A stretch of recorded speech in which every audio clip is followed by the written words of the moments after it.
Hi guys, welcome to the third episode of All Things Equine with RS. This week we have a very special guest with us on here, and she is the queen of Indian dressage, Miss Viveka Rathore. And today we are going to talk about dressage first, but mainly about the effects of coronavirus globally and on India as well. Hi Hi, Viveka, Rojak. I hope you're doing well considering these I know, challenging trying to make the times. most of it, but we have to do what we have to do to stay safe. Yeah. So now any introduction for Viveka falls short, but I shall try my best. So Viveka is also an ex-Mayoite, batch of 2013, and she was the equestrian captain at Mayo, and probably that's where she knew horses were the right path for her. She then went on to do her undergrad from Hartpury University in Gloucester, UK, and she's going to tell you all about that in a bit. And she pursued equine performance there. She then worked and trained in the UK with her horse, Dave, and finally moved to India in 2018. She then worked with India's top show jumper Sahed Singhwir at EGC stables for almost a year, training his students in the discipline of dressage. She now competes herself at Inter 1 level and has been the national champion for the year 2019-20 in the discipline of dressage. That's a very big feat, Viveka. Congratulations Thank on you that. so much, Rojak. You were a part of the journey, and you know how much we work. Yeah. She's also a freelance coach and trainer based in Delhi. So, if you're aspiring to improve your riding, irrespective of being a show jumper or a dressage rider, she really is your best bet to improve your basics, and she will help you build a mindset of a champion rider. And I think that goes a long way more than anything. Okay, so now Viveka, I can tell the listeners what dressage sport is. You can perform a test which follows a particular sequence of movements. The horse and rider are supposed to execute in the best and the most elegant and controlled manner possible. But what does dressage fundamentally mean to you, and how would you introduce your sport to anybody who doesn't really know what it is? So, if I was to talk about dressage to a layman or a person that, does not understand dressage very well, I wouldn't want to describe it in a way that is, oh, we have markers, it's, the connection of a horse. Dressage to me is about the connection you build with the horse and yourself. It's a very beautiful sort of a rhythm which only comes between you and the horse, and the understanding that you get from each other just by understanding the horse's temperament and how he's feeling, and just making him go around the arena. It could be a prelim, it could be an advance, it could be, a Grand Prix test. But for me, why it's so special is that the bond you make with the animal, not just in the arena, but in the practice arena, and just by training with the horse. For me, dressage is making your horse dance in a way that you and your horse enjoy it, rather than just having to jab your horse around the arena, which a lot of us think when it comes to dressage it's boring, or it's slow. And it's like, like as a show jumper yourself, you'd agree, like till Yeah, you started training with me for a bit, even you thought dressage was shit, because we don't look at.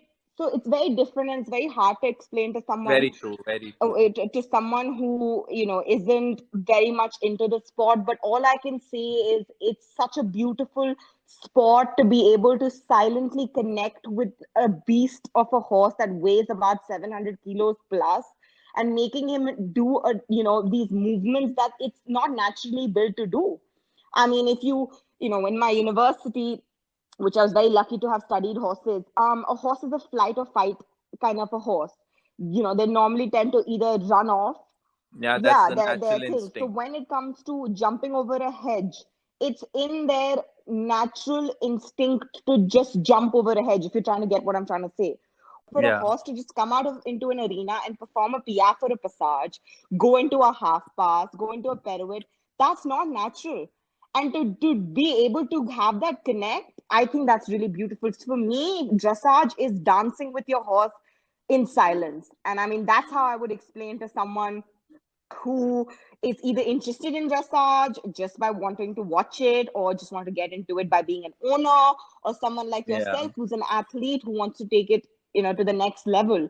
I would just say that it's a very beautiful sport. but you have to have the patience. You have to have the kind of temperament that will, be cool and calm, because remember, you're not just riding a machine, you're riding an animal with its own brain. I mean, to be able to train it, whether it's show jumping, eventing, or dressage, it can be really, really tricky, because sometimes horses are like us humans. They can be stiff. They can be, like they can't be feeling themselves. They're not in a good mood. You as a rider cannot get frustrated and be like, oh, I'm not going to Yeah, do they're this. basically not a machine. Yeah, they're not a machine, and this is what humans need to realize, that you cannot expect horses to be machines. Every day is not a Sunday. There'll be days when it's going to be tough. There's going to be days when you're going to just feel like, wow, I've made it. But the next day again, you're back to square one. But when you're back to square one, take a moment and realize where you were the past 4 months, and then start over again. And I think that's what differentiates between an amateur and a professional rider. And this is something I've learned in the past year, just by having spent time with some Olympians and top trainers, and just having been around people like yourself that are motivated to do well. Right. So I remember you telling me once that good dressage principles is the key to being a successful show jumper or even a successful rider in any discipline. Would you like to elaborate on Yeah, that? of course. So when I say that, what I mean is, I don't mean that, like, for example, you're a show jumper jumping at 120, right? And for a rider like yourself, um, I think it's very important to understand that your horse does need a bit of schooling. For example, like if you're coming out in a jump and you're feeling like he's a bit tight on the right rein, you could always leg yield him, shoulder in him, or do some, forehand work on the horse, some shoulder fore exercise, just to open the horse up, and help him Yeah. towards being able to jump the jump easily. Why I say it's important to have the basic principle of dressage is just purely because you should have your basic lateral work. I don't mean that you should, as a show jumper, know how to piaffe and passage or start doing tempi changes, but to be able to just know how to correctly make your horse straight through his body, to be able to approach the jump straight, because straightness in all our sport is key, right? You cannot go left or right. You have to be bang on center Yeah. for show jumping too. So straightness is something that you can really Very true. produce in a horse with your lateral work. Like with my horse, when it comes to straightness, I really work on some shoulder for exercise, which my trainer Callum, from Shannon Equestrian, has been really helping me. And at first, it was like, oh my God, it's so boring. But when you start seeing the changes in your horses, you really think that it's actually all the basics. Jumping a fence, doing a piaffe, doing a passage. Yeah, it's all really cool. But when it comes down to going into the arena and actually going through that 5 minute test, or going through a course of full of jumps and not making a mistake, now that's what that counts. And how you do that is that you make sure your lateral work, your basics at home is correct. So when I say that you need the basic of Yeah. dressage, is because I think it's really important to have that kind of lateral work skills in your horse, be able to stretch your horse in the correct way, be able to build the right muscles in your horse, be able to really have the horse connected through the hand to your legs correctly, and just being able to work on the horse's body without having to just pop it over jumps all the time, or having to go over cross country jumps. So yeah. That's very well described, Viveka. Okay, Thank so a you. lot of riders get overwhelmed while competing at dressage competitions, and a lot of focus is on getting the horse's head down. And in that attempt, I see a lot of riders having a very tense contact on the horse's mouth, and it just works against them sometimes. Right. What's your number one key advice to a basic beginner dressage rider? The basic Mm. key advice. Yeah. So, I mean, that's a really nice question, Rochak. But like how I would put it to a basic dressage rider, or for a matter of fact, any dressage rider, forget about the neck, forget about the contact. Remember one thing, the horse has to be forward. If your horse is behind the leg and isn't forward enough, it's never going to come on the bit. You can pull its head down, you can put draw reins on it, you can put side reins on it, you can beat it up, you can put a gag on it, you can do whatever the hell you want to. You can, try finding artificial methods to put its neck down. But if your horse is not connected from its hind, and it's not through its leg, and it's not using its hind end, it's never going to be through in its back, and it's never going to be nice and round in the contact. What is a contact? A contact is when the horse is forward, it's carrying the energy from the hind into your legs to the hand. It's never from the hands to the legs to the hind. It's always from the hind to your That's legs to right. your hands. So when I'm telling it, if I have to give it as to put it in the most simpler way, check how forward your horse is. Do a lot of transitions. Forget about the neck. It will come. Make sure your horse is listening. When you ask him to walk, he should walk. When you ask him to trot, he should trot. If he doesn't, you make him bloody gallop till he bloody listens. And then you can do a lot of suppling exercises, one of them being circles, figure of eights, something as simple as a Yeah. 20-meter circle. Engage him in the hind, get the inside leg on and put him to the outside rein. Really make him use that body, then comes the neck. You don't just enter an arena thinking, the neck is down and that's dressage, because that is not dressage. Because even in that, Yeah. you have sections like the roll curve or too high, above the vertical, behind the vertical, right? So I could have my horse down, but if he's not through the body, he's never going to be in the right balance. So This problem really is very evident and very obvious in the Indian dressage industry as a whole. So, where do you see yourself and India in the next 10 years? Like, what's the path to growth?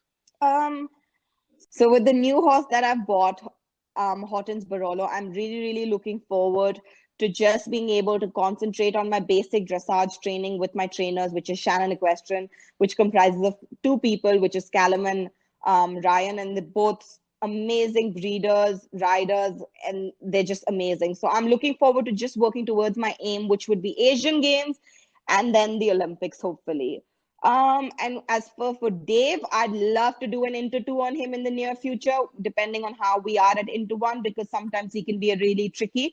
So as for me, it's just going up the levels, but also really working on my basics. A dream of mine would be to really open up a dressage academy here, and in the near future, really help the dressage industry grow in India. How do I see India in 10 years? I see India really becoming strong, but the problem with India is that we lack the science and the knowledge.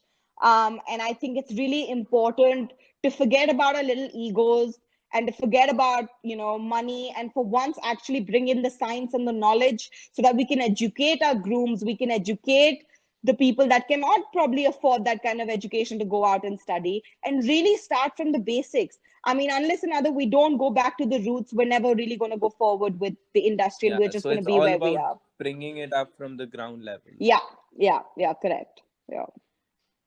So, having said that, what's the mantra to your own personal success?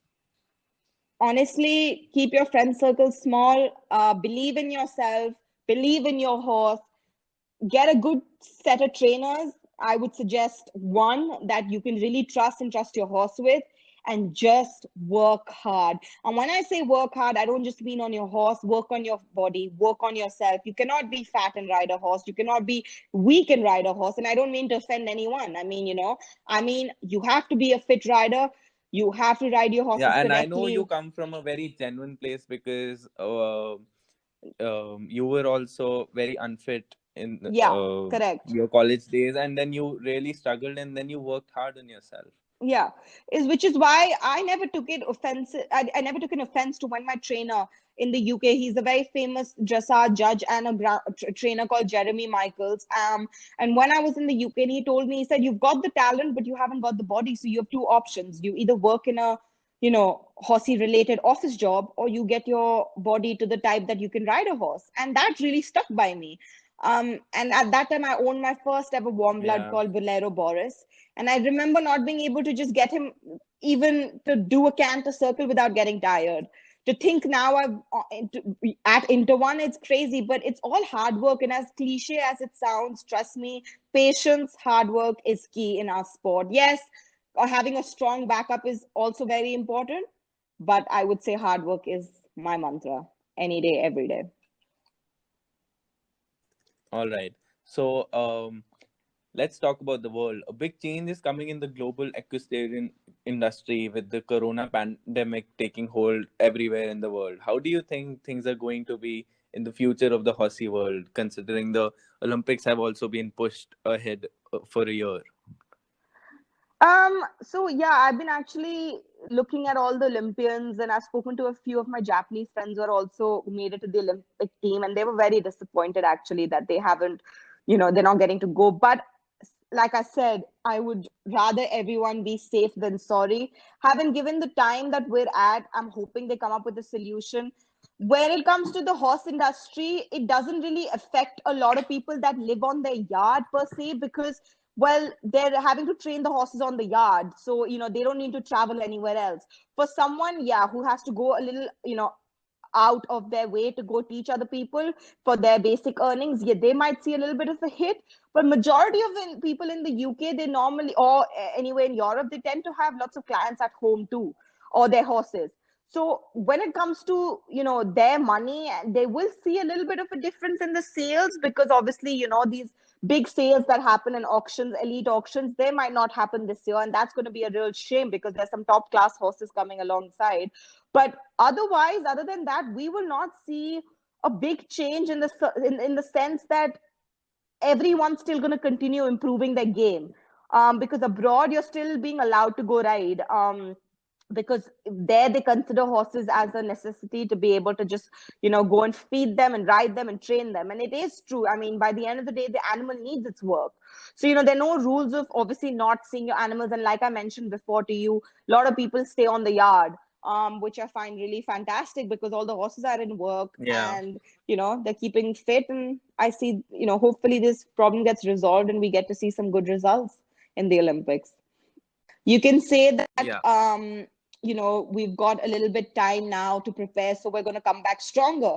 And I think that's just a very beautiful way of looking at it. You have got enough time now, and people are going to come back stronger, and it's going to be some crazy dressage tests and show jumping courses and riders to look at, really. So last question, Viveka. Like you said, abroad a lot of people live on the yard, but in India they probably don't. How do you think the coming season for 2021 will be for the Indian Equestrian circuit?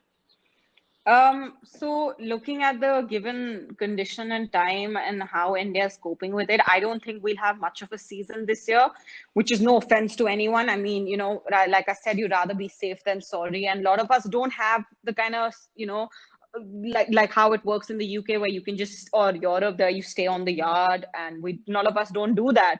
So to expect to just go in after this thing settles and compete, I think it's a bit absurd, because a lot of the horses will not be in work, will not be at the fittest, wouldn't have been worked the way we would have worked them through the summer. So I think this season everything is going to take a step back, which you can look at it two ways.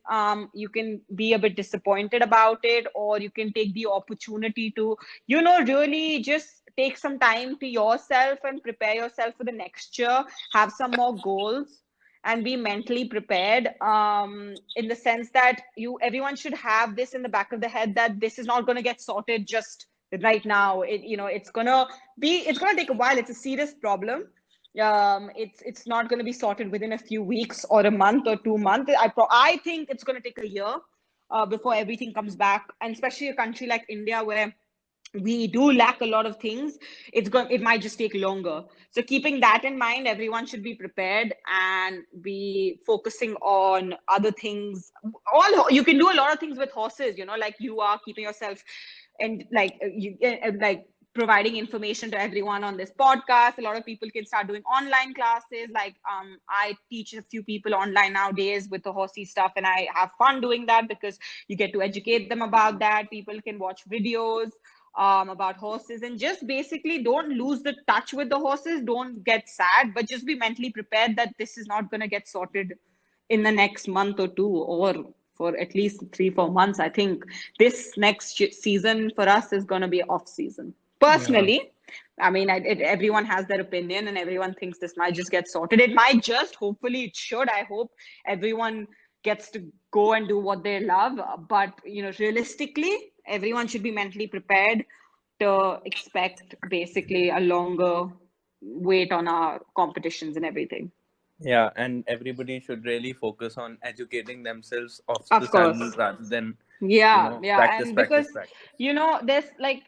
there's so much information available for everyone online. There's so much for you to do. There are so many talented riders across India also who've been abroad. Like a person like myself who's done a degree, I'm there to help. Someone just has to message me and say, "I'd like to know more about horses." Like you and I, when we chat to each other, we share so much information just when we're having a conversation. It doesn't take a Yeah, lot to just message a senior rider and be like, and the senior riders should take this opportunity to make more connections and spread the love for horses, not on the horse, not off the ground, but through social media. And what you're doing is fantastic. I mean, for a young thank kid to you. just Thank you so much. no worries, but for someone to just make a podcast and spread awareness of horses and involve a lot of people, it I think it's fantastic, and a lot more people should start doing something like this and follow you, of course, to get more updates about what's happening. And I think if someone, like you said, a lot of people can't afford classes, chalo, don't do that, but just following a podcast, 15-minute, 20-minute, 30-minute of information is also enough to just get a little insight of what's happening around the world or what people think, and just it mentally eases you and it makes you feel happy. Like I remember a couple of weeks ago when your first podcast came out, I was feeling shit that I hadn't ridden and I wasn't getting to practice. And, because I have a new horse, I haven't even gone to see him yet. But then Yeah, listening to your podcast, I felt closer to the whole industry again. I felt like someone's doing something to keep us all together. And I think it's a very big and brave thing that you've done. I mean, you could have got a lot of hate. A lot of people would have never liked it because you know how the industry works. But I yeah. feel like it's a fantastic thing that you've done. You should carry on doing it. Thank you And so people much, should be Viveka. mentally prepared. Yeah, yeah. Thank you so much, Viveka. No worries. Thank you for having me. All right. So I think that's it for this episode.